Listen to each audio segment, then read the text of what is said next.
খেজুর গাছ, মরা খেজুর গাছ আল্লাহর রাসূলকে ভালোবাসে। যেদিন মিম্বর বানানো হয়েছে তো মসজিদের খুঁটি খেজুর গাছ, মরা খেজুর গাছের কাঠ, যেটা হেলান দিয়া আল্লাহর রাসূল খুতবা দেয়, এটা কান্না শুরু করছে। কোন সাহাবী বলে উটের হেনহেনানির মতো কানছে।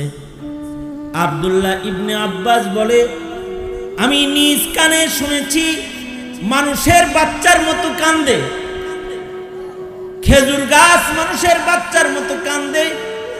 আল্লাহর রাসূল সাল্লাল্লাহু আলাইহি সাল্লাম বলে কাঁদিস না, কান্দা বন্ধ করে দে, আমি তোর জন্য দোয়া করব, তুই বড় হবি, তুই জীবিত হবি, তোর কাছে ফল ধরবে, 12 মাস খেজুর দিবি, কিয়ামত পর্যন্ত হায়াত পাবি, এই মসজিদের নববীতে তুই দাঁড়ায় থাকবি, মানুষ আসবি, তোর ফল খাবে, তোর জন্য দোয়া করবে।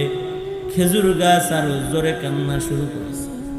আল্লাহর রাসূল বুঝে ফেলছেন এতটুকুনে খেজুর গাছের তৃপ্তি হইতেছে না। আল্লাহর নবী মিম্বর থেকে নাইমা যায় কান্না করা বাচ্চাকে মা যেমন বুকে লয়, আল্লাহর রাসূলে খেজুর গাছটাকে এতদিন পিঠ দিছে, আজকে বুক দিতেছে।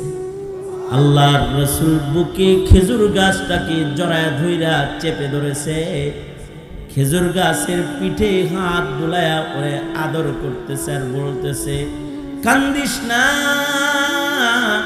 ওয়াদা দিলাম আমার সাথে তুই জান্নাতে থাকবি।